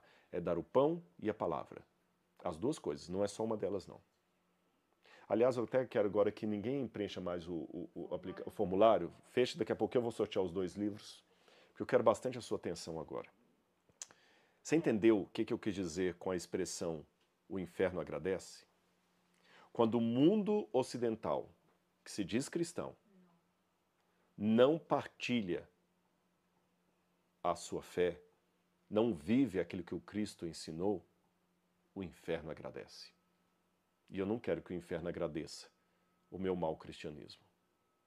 E correndo o risco de parecer repetitivo, eu quero deixar um ponto para você pensar. Na verdade, eu quero deixar um ponto acordado entre nós. Quando eu menciono essa frase tão forte, o inferno agradece, eu não estou falando do inferno como um lugar de fogo e enxofre, agora lá, diabinhos assim, à lá Idade Média. Eu quero falar do inferno como um símbolo de desordem, de caos, como um símbolo de tudo aquilo que se opõe à luz. Eu estou falando daquele inferno que já está entre nós, de ignorância espiritual, aquele inferno que domina os lares, aquele inferno que, quando a verdade é esquecida, ele ganha força. Aliás, isso é um ponto importante, porque sempre que o domínio das trevas avança de forma visível, e em muitos casos a batalha é espiritual, nós estamos favorecendo o lado de Satanás. Essa batalha espiritual, ela é coletiva, mas ela também é travada em muitos momentos a sós. A batalha espiritual é travada onde às vezes o seu padre, o seu pastor, o seu bispo, o seu líder espiritual, ou até mesmo a sua família não tem acesso. Porque essa batalha é travada especialmente no nosso coração. E eu falo com propriedade sobre isso, porque eu vivi na pele o que é passar pelo vale da sombra da morte, gente. Eu vivi na pele o que é ter depressão. Houve tempos na minha vida que eu não tinha força nem para abrir a câmera e falar Deus é amor, quanto mais palavras de esperança. Então, por favor, não pense que eu não estou falando que eu não saiba ou que você está sozinho na sua dor. Talvez a Bíblia já até tenha ficado aberta aí na cabeceira de sua cama por dias, mas só como um amuleto para espantar demônio. Talvez você tenha até parado de estudar a Bíblia porque não achou que não ia entender a palavra, ou porque a rotina engoliu o seu devocional. Aos poucos a chama da fé foi diminuindo. Quem sabe, eu perguntei na enquete, quem aí conhece alguém que já saiu da igreja? De repente, você mesmo é alguém que já largou a igreja há muito tempo. Eu quero forçar você agora, em nome de Jesus, que você precisa deixar a sua zona de conforto, deixar aquela própria ignorância confortável, porque o verdadeiro avivamento espiritual não acontece em eventos, shows gospel ou programações de grandes multidões que são montadas. O verdadeiro reavivamento acontece quando uma mente prostrada em oração sincera, é iluminada pela verdade que vem da palavra de Deus. É um movimento como o Pentecostes, aquele lá do início da história cristã. Aquele movimento que não foi resultado de uma obra cristã, ou de uma obra humana, ou de uma obra institucional. Não, eu estou falando de um produto que não vem pelo CNPJ de uma igreja. Ele é resultado de um relacionamento profundo e particular com Deus, mas aliado à vida em comunidade. Porque não é um cristianismo avulso, é um cristianismo em igreja, em comunidade. E sabe o que é mais bonito em tudo isso? Sabe o que mais me encanta? É que enquanto o inferno agradece pela inércia, pela estagnação, o céu, o paraíso, continua acreditando no milagre do retorno. Meu querido, ouça com carinho o que eu vou dizer agora. Deus nunca se cansa de recomeços. Deus não se impressiona com o tamanho da nossa queda, mas com a alegria do menor passo que você dá em direção a voltar para o caminho certo. Eu sempre digo que Bíblia não é para quem sabe. Bíblia é para quem tem sede de saber. E existe uma transformação reservada para quem escolhe ficar ao lado de Deus. Você não foi longe demais que o Espírito Santo não possa te alcançar. Senão você não estaria me ouvindo aqui agora. E como prova disso, que há recomeços, eu quero partilhar com vocês uma história 30 segundos. Ouçam a história da minha aluna, a Maria Angélica. E vejam como, melhor do que usar as minhas palavras para explicar o que ela viveu, eu vou deixar que ela mesma dê para você o testemunho do que foi o impacto do estudo da Bíblia na vida delas. A minha equipe preparou um vídeo curto, de poucos segundos, que você vai assistir agora. Sim, eu comecei fazendo a Bíblia comentada. E naquela época eu estava assim passando por uma grande depressão, não tinha mais vontade de viver. Porque assim, eu já entreguei minha vida a Jesus já tem 4 anos. Mas desde ali eu não tinha vontade de viver e estava profundamente triste. Aí eu conheci o professor Rodrigo, né, através do canal da Israel com a Eline. E aí, como eu comecei a assistir as aulas da Bíblia comentada, assim, a minha vida ela mudou completamente. Eu comecei a ter vontade de viver de novo. Eu comecei a sentir que realmente eu era uma filha de Deus, apesar dos meus erros, meus pecados que eu já tinha cometido, que Deus me amava. E assim, aí ele foi me transformando de uma tal maneira que hoje eu posso dizer que eu sou a pessoa mais feliz do mundo. Você conseguiu sentir a emoção da Maria aí na sua casa? Você conseguiu sentir a minha emoção de agradecer a Deus porque eu pude ser instrumento? Gente, você pode ser um violino Stradivarius, mas se não tiver um um músico tocando você, você é apenas um objeto. Então seja um violino, mas deixa Deus tirar uma bela canção das suas cordas. Talvez você até esteja vivendo uma história parecida com a da Maria, se achando inútil, não se sentindo filho ou filha de Deus, ou talvez essa possa não ser a sua história, mas de um parente, de um amigo, de um vizinho, e muitas vezes, eu sei como é que é isso, nós nos sentimos impotentes, sem nada que nós possamos fazer para ajudar, e nesses momentos é importante ter em mente que nós somos, eu repito, instrumentos de Deus, ferramentas. Mas no final das contas é Deus que pode proporcionar a cura, a graça. E olha o que eu estou dizendo para você. Deus em si mesmo se basta. Ele não precisaria da gente. Deus em si mesmo é único, mas ele preferiu contar conosco. Então, sendo assim, paradoxalmente, Deus não precisa de ninguém, mas ele se faz precisar de mensageiros, de instrumentos. A música é ele que executa. E eu confesso para vocês, vocês já me conhecem bastante, eu sou muito espontâneo nos meus sentimentos, que eu nunca me acostumei a escutar histórias como esta e não me tornar sensível ao agir de Deus na vida das pessoas. Naturalmente, quando nós falamos de saúde mental, nós temos que ter o cuidado que estamos falando de algo muito delicado, e eu sei que nós não podemos prescindir do cuidado de profissionais capacitados, principalmente psicólogos, psiquiatras, pessoas que são preparadas para nos guiar em tratamentos eficazes. Eu sei disso, eu precisei de psicólogos. Mas há um vazio no coração do ser humano, no seu coração, que só Deus pode preencher. Eu digo até que é um vazio com forma de Deus. E eu creio, eu tenho certeza, aliás, é mais do que creio, eu sei que a palavra de Deus devolveu alegria de vida para a Maria Angélica e para qualquer aquele que crê. Você acredita nisso? Pessoas como a Maria Angélica são a minha motivação para continuar ensinando depois de tantos anos. E olha que eu já preparei tanta coisa. Olha, por que eu quero facilitar a Bíblia chegar a você? Isso aqui é uma Bíblia arqueológica, que eu sou um dos autores dessa Bíblia. Eu estou preparando outra Bíblia arqueológica, e aqui eu tenho vários autores comigo, vários acadêmicos do mundo inteiro. Mas eu estou preparando uma outra Bíblia com a BV Books, praticamente sozinho. Por que eu estou preparando outra Bíblia arqueológica, sendo que já tem essa? Porque quem não vai por uma, vai por outra. Por que eu participo de podcast, faço programa de televisão, agora tem até revista em quadrinhos da Bíblia? Porque eu quero estimular todas as pessoas a conhecerem a palavra de Deus de todas as maneiras. E é por alunos e alunas como a Maria que eu continuo empolgado, mesmo com os haters às vezes bagunçando a vida da gente, deixando comentários ruins na internet, não entendendo, eu procuro em Cristo Jesus agir com cada um como se fosse o primeiro dia de aula. Sabe aquela empolgação de iniciante?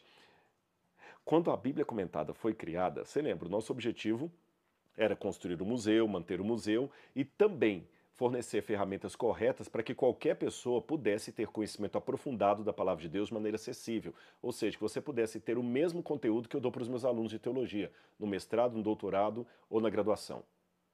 Disso é que eu tenho certeza que é o meu papel nesse mundo. E o resultado tem ficado com Deus. Deus tem trazido milhares e milhares de alunos com histórias de transformação tão lindas como a da Ana, que são capazes de nos motivar dia após dia. São jovens, crianças, pessoas de maior idade, que estão encontrando propósito, pastores, líderes espirituais, que estão renovando o seu amor pela palavra de Deus. Você nem sabe de tantas alegrias que nós temos quando chegam aqui para o pessoal lá do Next, os testemunhos. Alguns trazem lágrimas na gente. Famílias que são restauradas por honra e glória de Deus. Ou seja, quando a palavra de Deus chega, as pessoas são iluminadas. As pessoas são transformadas pelo entendimento da palavra de Deus. O milagre acontece novamente. E é por isso que a minha missão de vida, eu nasci para isso, é fazer esse entendimento bíblico chegar ao maior número de pessoas possível. Eu quero morrer pregando a Bíblia. Aliás, está acontecendo algo muito bonito que nós nem havíamos previsto. Muitas pessoas estão comprando assinaturas do Bíblia Comentada, da plataforma Bíblia Comentada, mas não para si mesmas. Elas estão fazendo isso para presentear pessoas amadas. E o resultado, é claro, não podia ser outro. Novamente, vidas transformadas por um ato de amor. E eu tenho uma história também né, nesse sentido de presentear a Bíblia comentada para outros, que foi da minha aluna Elisângela. Vou pedir ao pessoal para colocar também um vídeo rápido da Elisângela mostrando como que a Bíblia comentada, ganhada de presente pelo seu marido, mudou a vida dela. Você vai ver. Ouça com suas próprias palavras. Foi um presente, primeiramente, que meu esposo me deu, o curso A Bíblia Comentada, com Rodrigo Silva. Eu vi e fiquei fascinada e queria, porque eu sempre li e estudei a Bíblia, só que muitas das vezes a gente não entendia. E também, às vezes, você não tem pessoas para explicar. Então, quando ele me deu o curso, que eu comecei a estudar, aquilo foi abrindo, assim, os meus olhos e contemplando mesmo pela fé aquilo que o Senhor tem escrito, os mistérios. Olha aí. E a Elisângela esteve presente no nosso congresso de arqueologia. Você viu o crachá dela? Agora, é lógico que não tem como saber, mas eu fico às vezes pensando assim, o que teria acontecido se Elisângela não tivesse recebido esse presente dado pelo marido? Bom, mesmo que eu não tenha a resposta do que seria se não fosse, uma coisa é certa, esse foi um belo testemunho, que começa com um servo de Deus, que atende ao chamado para levar a palavra de Deus, e ele começa em casa, com a sua esposa. Quem é missionário começa sendo em casa. Quem é cristão até em casa, principalmente em casa. Agora, o erro da nossa geração é pensar que, eu não preciso fazer nada não, tem gente formada em teologia, tem um monte de padre, tem um monte de pastor, eu não sei pregar, eu não tenho conhecimento, a internet está aí, tem Rodrigo Silva pregando a palavra, já tem muita gente fazendo isso, eu não preciso participar. Será? Cuidado com esse erro, de pensar que todos conhecem o Evangelho simplesmente porque a internet existe. Eu mostrei a você que não, tem bilhões precisando conhecer a palavra de Deus. Pessoas precisam de pessoas. Isso significa que essa pessoa que está do seu lado assistindo a live comigo pode ser uma delas. O seu filho, que está ainda com 5 anos de idade, 4 anos, que ainda está na barriga da sua esposa, ele precisa conhecer a mensagem. E eu fico muito feliz em saber que a Bíblia Comentada se tornou uma comunidade para todas as idades, que tem criança participando da plataforma, tem adulto, tem gente com doutorado, tem gente que só tem o curso primário, estão ali, uma comunidade, uma família. Na verdade, o Bíblia Comentada hoje é um movimento de pessoas que amam estudar a Escritura Sagrada, pessoas que entenderam que fé e conhecimento caminham juntos, pois chegará o dia em que a sua fé vai ser colocada à prova conforme as profecias do Apocalipse. E tenha certeza, céticos e descrentes tentarão tirar a legitimidade da sua fé usando, quem sabe, argumentos científicos, filosóficos como arma, mas não se deixe enganar. Em primeiro lugar, a ciência, a razão, o estudo não são inimigos da fé e da religião. E os meus alunos da Bíblia Comentada sabem exatamente como eu consigo conciliar fé e razão, arqueologia, testemunhos da palavra de Deus, ou seja, tudo isso nos ajuda a verificar as maravilhas feitas por Deus ao longo da história. E nos últimos anos, nós fomos incansáveis em trazer livro por livro da Bíblia Comentada em aulas que permitem cada um entender com base histórica e teológica o que cada livro da Bíblia quer dizer. Graças a Deus que nos permitiu fazer isso. E graças a Deus nós construímos um comentário bíblico robusto. Eu nem sei quantas aulas tem no Bíblia Comentada, mais de 200 e tanto, mais de 500 aulas de todos os formatos. Agora, eu não me contento com o básico, eu quero ir além. Eu quero que esse estudo bíblico se torne parte da sua rotina. E eu já aprendi algumas coisas nesses anos. Primeiro, que estudar a Bíblia sozinho pode parecer complicado demais, mas talvez não seja se eu der uma ajuda para você. O que as pessoas mais me pedem, eu fico frustrado por não poder atender, é: ô Rodrigo, você não podia trocar umas palavras com meu filho, com meu primo? Sempre tem alguém querendo que eu... Imagina se eu der o meu WhatsApp para todo mundo, eu fico louco. Eu vou ter que trocar de número. Eu não tenho condição. Eu não tenho condição de toda hora estar respondendo perguntas ali pelo WhatsApp. Mas tem uma maneira de eu estudar com a pessoa que você quer e com você também. Imagine por um momento se eu pudesse entrar na sua casa todos os dias do ano e estudar com você todos os dias de 2026. E mais, estudar de uma maneira simples, clara, profunda, num tempo que você pode me atender. Pois saiba que nós, não fui eu, a equipe toda pensou junto e nós encontramos um jeito de proporcionar isso para você. Sabe como? Além das aulas da Bíblia Comentada que você já conhece, elas estão lá e vão se tornar cada vez melhores. Eu estou preparando agora conteúdos diários sobre a Bíblia, onde nós vamos estudar todas as temáticas da Bíblia. Ou seja, mesmo aqueles alunos do Bíblia Comentada que são os mais ocupados, vão conseguir aproveitar esse conteúdo em 10 minutos. 10 minutos por dia de aulas condensadas, eu prometo, eu assino um tratado com você que eu vou ensinar Bíblia e Teologia para você. Entenda o que eu estou dizendo. O que eu estou oferecendo para você é pegar na sua mão pelos próximos anos, eu estou falando de 2026, mas pelos próximos anos, e eu quero caminhar junto com você, dia após dia. Nós percebemos que muitas pessoas assinam Bíblia Comentada, mas às vezes nem seguem. É como gente que paga a academia, mas não vai lá. Então, uma forma que eu vou dar de acompanhar o seu estudo, e eu estou com um time novo preparado para isso, e eu pessoalmente vou estudar dia após dia com você, é que eu quero dar um novo rumo para um entendimento mais profundo e eficaz da palavra. Então, eu e minha equipe selecionamos 28 ensinos bíblicos fundamentais da fé cristã, 28 temas, volta de Jesus, salvação, fim do mundo, profecias, 28. Nós distribuímos em 28 a Trindade, ou seja, nós verificamos os pilares que sustentam a fé cristã como um todo. E ao longo dos próximos 365 dias de 2026,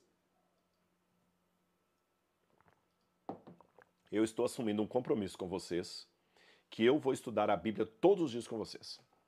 Mas calma, não é um estudo pesado, não é um estudo distante, mas também não é água com açúcar.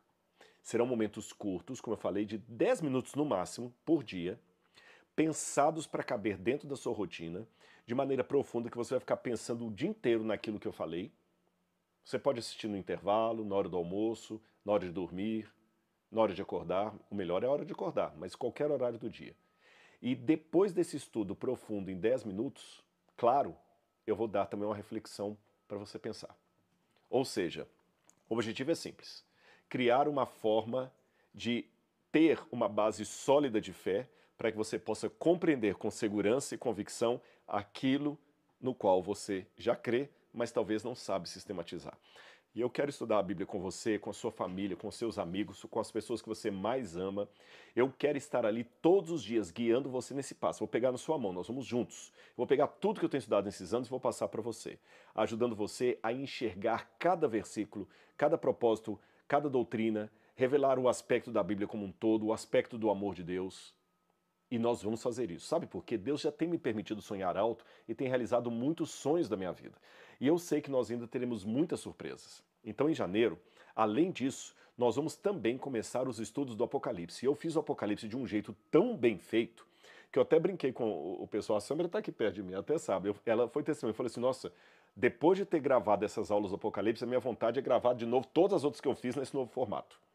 Então aguarde. Se você quer entender o Apocalipse de um jeito diferente, com a mesma profundidade, mas numa roupagem nova. Eu não vou contar tudo aqui por surpresa. E eu sei que esse é um dos temas mais aguardados, a gente até antecipou o Apocalipse, porque muita gente estava pedindo o Apocalipse, e sem dúvida vai ser um marco da história da plataforma Bíblia Comentada. Esse livro, Apocalipse, que foi escrito há 2000 anos, por muito tempo permaneceu selado, mas agora chegou o momento de dar sentido ao nome Apocalipse, revelação. Então, prepare o seu coração, porque eu vou ensinar isso para você. E aproveitando que nós estamos falando de coisas boas em um ambiente de confiança, eu estou na minha casa, eu quero abrir o meu coração com vocês. Depois de anos de oração, trabalhos, planos, rascunhos, rasga, faz de novo, eu posso dizer que o maior projeto da minha vida está prestes a começar. Eu sou audacioso. Hoje a plataforma Bíblia Comentada é a melhor ferramenta que eu tenho em mãos para aumentar a chance de levar a mensagem da palavra para outras pessoas, para além dos meus próprios limites. Agora, eu quero destacar que não se trata apenas de acesso à Bíblia. Talvez a Bíblia já esteja até na sua cabeceira ou na sua cama, ou até na estante da sua casa, ou mesmo no aplicativo do seu celular. Eu estou falando de algo mais profundo. O que eu estou querendo levar realmente para dentro da sua casa é o entendimento profundo da palavra de Deus. Um estudo disciplinado, embasado, não cansativo, que traz o contexto histórico de cada trecho das Escrituras, o que os acadêmicos dizem. E nesse momento, já são mais de 160 mil pessoas que estão na plataforma A Bíblia Comentada. 160 mil, sabe de quantos países? 27 países. Eu tomei nota disso antes. 27 países têm pessoas, 160 mil pessoas distribuídas em 27 países que estudam a Bíblia pela nossa plataforma, a Bíblia Comentada. Ou seja, elas têm acesso ao nosso ambiente de aprendizado de Bíblia. Agora pense comigo. Pode parecer não, mas 160 mil é um número muito pequeno perto da quantidade de pessoas que estão com fome de entender a palavra de Deus de maneira mais profunda. E raciocine comigo. Se um camarada colocando porcaria na internet consegue ter 14 milhões de pessoas seguindo, colocando adultização, se coisas de baixo calão conseguem tantas pessoas, por que nós vamos ser tímidos? Vamos ser audaciosos. Algumas pessoas talvez já até chegaram a você com perguntas difíceis sobre a Bíblia e que você não sabe responder com clareza. Ou seja, se existem 200 milhões de brasileiros, essa deveria ser a nossa meta, de levar pessoas a conhecer a palavra de Deus. Agora, não é possível alcançar uma meta tão grande, tão alta, sozinho. Então eu preciso, em primeiro lugar, crer em Deus, continuar sendo ousado e contar com você. Foi isso que estava na minha mente quando nós estabelecemos essa meta que eu vou falar aqui com o coração não cheio de orgulho, de arrogância, mas de fé. Preparado? Eu quero ver 1 milhão de pessoas estudando a Bíblia diariamente comigo nos próximos 3 anos. E em nome de Jesus eu vou conseguir isso. Se um sujeito consegue 14 milhões ali, eu vou conseguir 1 milhão de pessoas. Não é me seguindo nas redes sociais, não. Eu já tenho 7 milhões de pessoas me seguindo no Instagram e no YouTube. Eu não estou falando de seguidores, eu estou falando de pessoas estudando a Bíblia comigo diariamente. Eu quero 1 milhão de pessoas. Já tenho 160 mil. 16%. Vou chegar a 1 milhão, mais de 1 milhão com a sua ajuda. Você vai me ajudar a chegar até lá. Eu sou audacioso. Uma vez acharam que era loucura construir um museu de arqueologia no Brasil e nós construímos um museu de quase 20 milhões de reais no Brasil. Falaram que era loucura ter milhares de pessoas estudando a Bíblia, nós temos 160 mil pessoas estudando a Bíblia. Falaram que é loucura ter 1 milhão, nós vamos ter 1 milhão. Pessoas que se tornem capazes de ensinar as outras, pessoas que se tornem capazes de pregar o Evangelho, pessoas que se tornem capazes de cumprir Mateus 28, pregando o Evangelho a toda tribo, nação e língua. Agora, para alcançar esse sonho, como eu falei, eu não posso caminhar sozinho. Eu preciso de um multiplicador. Eu preciso de você. Então, ouça com atenção. Preste atenção agora. Por isso que eu suspendi até o detalhe do sorteio, porque eu quero colocar isso para você. Daqui a pouquinho eu vou sortear os livros. Eu prometi, eu vou cumprir. O que eu vou apresentar para você agora é a sua chance de transformar o estudo bíblico que eu dou para você em uma missão. Isso mesmo. O propósito não é apenas ser iluminado pelo entendimento da Bíblia, não é ser apenas mar morto, é ser mar da Galileia, que você recebe luz e espalha luz. Por isso que os milagres de Jesus acontecem no mar da Galileia e não no mar morto. Eu quero que você seja mar da Galileia, não mar morto. Eu estou falando sobre você levar luz para outras pessoas. E a partir de hoje, durante todo o mês de novembro, todo aluno que assinar a plataforma da Bíblia Comentada por 1 ano vai receber 3 anos de acesso. Ou seja, não é só mercantilismo, não é mercantilismo. Não estou aqui vendendo nada, não.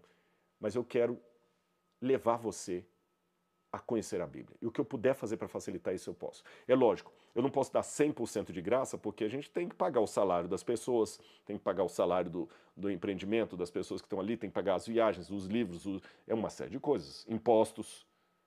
Então, o que nós vamos fazer? Isso mesmo que você acabou de ouvir. Você vai fazer a assinatura por 1 ano e eu vou dar 3 anos de acesso para você. Mas você lembra, eu tenho o propósito de reunir 1 milhão de estudantes da Bíblia, certo? É por isso que eu ainda vou dar algo a mais. Você vai assinar a plataforma da Bíblia Comentada por 1 ano, vai receber 3 anos, ou seja, você vai pagar 1 ano e 2 anos vai continuar recebendo tudo da Bíblia Comentada sem precisar pagar mais nada. Mas não é só isso. Eu vou dar de presente para você, inteiramente grátis, mais 3 anos de acesso totalmente gratuito para que você possa trazer alguém que você ama para estudar a Bíblia junto com você e comigo. Eu vou repetir. Você vai fazer a assinatura por 1 ano e vai ganhar 3. E nessa mesma promoção, eu vou dar mais 3 anos de acesso de presente para quem você escolher. Então vamos supor que o João está me assistindo aqui e ele queira assinar agora. O João vai assinar a plataforma por 1 ano, 2026, ele vai ganhar ainda 2027 e 2028. E o João pode escolher A namorada dele, a prima dele, o irmão dele está afastado da igreja, a mãe dele, quem ele quiser. Ele vai ligar, olha, fulano, eu estou te presenteando aqui agora, tá? Vou te dar 3 anos de acesso ao curso da Bíblia Comentada com Rodrigo Silva. A ideia é que cada novo aluno se torne uma ponte, ou melhor, uma fonte de esperança na vida de outra pessoa. Essa é a minha maneira de fazer com que a aprendizagem, o ensino, seja um legado que eu deixo para você. E de forma simbólica, é também o primeiro passo concreto rumo ao meu grande sonho, ter 1 milhão de pessoas estudando a Bíblia comigo. E nós vamos dar esse primeiro passo, de presente. Mas a responsabilidade de fazer esse presente chegar a quem mais precisa é sua. Perceba que ver 1 milhão de pessoas estudando a Bíblia diariamente não é um projeto meu. É um chamado coletivo de Jesus para todos nós. E você então faz parte desse chamado. Ele falou, ide, portanto, e pregai o evangelho a todo mundo. Ele não falou só isso para o Rodrigo Silva. Ele falou para todos vocês que estão me assistindo. E não se trata de alcançar alguém em outro continente, do outro lado do país, mas principalmente alcançar alguém que está perto, com um olhar de compaixão para o seu próximo. Aquele que, lá no íntimo, sabe que precisa entender com mais profundidade a palavra de Deus. Aquele que quer ter uma vida transformada, que está aí pertinho de você. E eu acredito de todo o coração que quando nós alcançarmos esse 1 milhão de pessoas estudando a Bíblia todos os dias, nós poderemos olhar para trás e dizer, foi aqui que tudo começou, numa live da minha casa, para milhares de pessoas me assistindo. Em uma época do ano em que o país está com a mente e o coração voltado a bens materiais, todo mundo fala agora de Black Friday, eu prefiro chamar isso de Good Friday. Não Black Friday, Good Friday. Porque nós temos essa oportunidade perfeita de saciar as pessoas que já esperaram demais. E então, se o seu coração sente esse mesmo chamado, se você deseja realmente crescer espiritualmente no conhecimento da palavra de Deus e ainda presentear alguém com a mesma oportunidade, se você permite que eu entre na sua casa da pessoa que você ama todos os dias, então comece agora a fazer parte desse movimento. Diga para você, Rodrigo, eu faço parte desse movimento. Que o seu próximo passo no estudo da Bíblia Sagrada seja o primeiro passo de alguém que você ama. Porque multiplicar a verdade é a forma mais bonita de amar em Cristo Jesus. Você entendeu bem? Quer perguntar alguma coisa? Eu sei que muita gente deve estar perguntando aí, Rodrigo, mas eu sou aluno do Bíblia Comentada. Como é que eu faço? Eu vou explicar, calma. Se você é aluno do Bíblia Comentada, é simples. E se mesmo eu explicando aqui ainda ficar alguma dúvida, não tem problema. É só você acessar o link que está na descrição do vídeo, tá bom? No chat aí. E você vai receber toda a informação do pessoal do apoio também. Então eu vou explicar algumas coisas aqui. O que não ficar claro, depois o pessoal do apoio vai te explicar. Olha bem, você é aluno do Bíblia Comentada. E vamos supor que a sua assinatura vença em março do ano que vem. Não tem problema. Você pode fazer a nova assinatura agora e ela vai começar a contar a partir de abril. E você ainda vai ganhar 3 anos para dar para quem você ama. Não tem problema. Da mesma forma. Ah, é? É a mesma coisa. Você pode migrar. Ah, eu sou apenas mensalista. Eu não fiz anual, não tem problema. Você pode sair do mensalista e pular para essa nova oportunidade. Mas é só agora em novembro. Porque imagina, se você vai pagar 1 ano e vai receber 3, eu não posso fazer isso ad infinitum, senão as contas não fecham. E só para você ter uma noção como isso é importante, eu vou dar para vocês, para terminar aqui, um testemunho de uma aluna do Bíblia Comentada, a Graciele, que ela foi comigo para Israel, ela participou de uma escavação arqueológica comigo, e ela tem algo muito bonito, que ela mesma, voluntariamente, gravou lá de Israel quando a gente estava escavando. Olha que lindo o que ela falou. Oi, meu nome é Graciele, eu sou aluna do Bíblia Comentada. Deixa eu falar um pouquinho dele para você. É uma plataforma que a gente tem aprendido a leitura bíblica de uma maneira muito diferente. Não só ler, mas estudar. Uma mescla de história, geografia, arqueologia, tudo isso banhado em teologia. E aqui a gente teve a chance de escavar, tocar na história, encontrar os pequenos fragmentos da história e dele montar a complexidade do entendimento que a gente tem que ter para ler e entender a Bíblia. Eu convido você a fazer parte disso. Vem para o Bíblia Comentada. E aí? Quer chamado melhor do que esse? E olha que ela foi minha aluna do Bíblia Comentada, foi para a escavação, escavou comigo lá. Então, faça parte você também desse movimento. Vamos revolucionar o mundo com a arma do bem, com ações do bem. A gente pode, talvez, não mudar a mentalidade de todos, mas se mudar daqueles que estão em redor, estamos fazendo o trabalho de Cristo. Tá certo? Então, repetindo, você vai assinar o Bíblia Comentada por 1 ano, vai ganhar 3. Eu ainda vou dar 3 anos de presente para quem você escolher, ou seja, serão 6 anos pelo preço de 1, né? 3 para você, 3 para quem você ama. Se você já é aluno Bíblia Comentada, não tem problema, você pode migrar. É fácil. Se tiver qualquer dúvida, o pessoal do apoio vai estar aí do suporte vai estar aí para te orientar. Aqui, ó, tá fácil. É só você escanear o QR Code e aproveitar a maior oportunidade da Bíblia Comentada. Vamos sortear o livro agora? Será que esse povo tá merecendo? Vamos ver primeiro. A Laura tinha colocado os critérios aí de ter as curtidas. Eu não sei se tem o ceticismo da fé aqui. Eu vou ser bonzinho. Eu vou sortear um ceticismo da fé também. Mesmo que eu não estiver aqui, tem o ceticismo aí? Então, deixa eu ver. Não tem problema. Se não tiver o ceticismo, você sabe qual é o ceticismo da fé, né? Eu vou sortear um ceticismo da fé daqui a pouquinho para vocês também. Vamos sortear primeiro esse aqui, ó. Enciclopédia Histórica da Vida de Jesus. Deixa eu explicar para vocês. Essa enciclopédia histórica é um livro que eu escrevi sobre a história de Jesus e a arqueologia. Ele é todo ilustrado, tá bom? Ele tem mapas, ele tem ilustrações, tá vendo aqui, olha? Informações bíblicas, arqueológicas, tem muita coisa aqui. E você tem, além disso, esses QR Codes aqui, olha, que você pode colocar aqui e assistir um vídeo que eu gravei em Israel sobre aquela parte ali, com o achado arqueológico. Como eu não posso, por questões de dados, colocar o nome na tela, aqui nem o seu número de telefone, tem a proteção dos dados, eu vou falar um número, aqui é por número? Isso. Eu vou falar um número aqui. Vou pedir a Sandra para falar um número. De 1 a quanto? Não, desculpa. Não é número, não? Eu já sorteei aqui. A Laura sorteou? Acabei de sortear. Ela fez online. Então, desculpa, eu pensei que eu ia falar um número. A Laura fez eles têm uma coisinha lá, um aplicativo que bate. Apareceu Tem um sorteador. Um sorteador aí, tá bom? Foram mais de quase 2 mil respostas. Quase 2.000 respostas, então vamos lá. E foi o José Carlos. José Carlos, pode falar só a cidade dele. A cidade, só um minutinho. José Carlos. Ele não colocou. Não colocou a cidade? Colocou só o Coloca só. Não colocou o telefone também, não? O telefone Colocou. Então fala só os 2 últimos números, os 2 últimos dígitos do telefone dele. 51.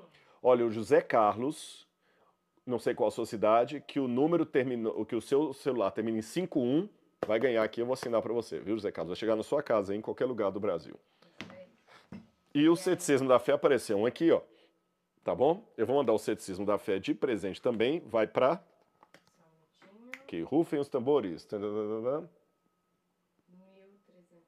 Aparece o número sim, 1300 e alguma coisa lá, vamos lá.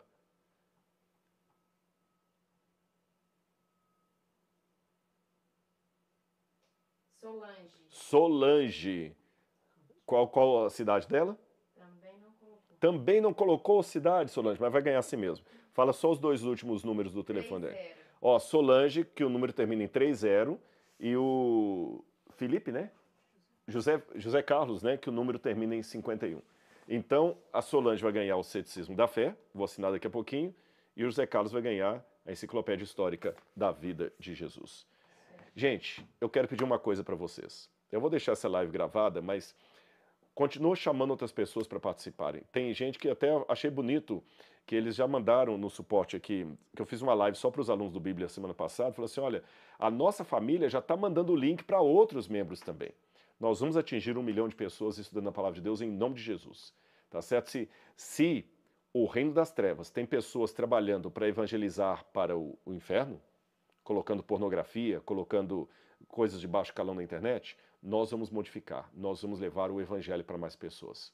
Porque, no meu caso, no seu caso, o inferno não terá nada que agradecer, porque nós pertencemos ao reino de Cristo. Quem comemorará o nosso comportamento são os anjos de Deus. Que o Senhor Jesus esteja com você agora. Muito obrigado por sua participação, conto com você. Qualquer dúvida, pode entrar aí no... Tem um link, né, meu bem? Tem sim. Para o pessoal, o suporte vai te orientar. Um grande abraço, fique na graça de Jesus. Muito obrigado. Tchau, tchau.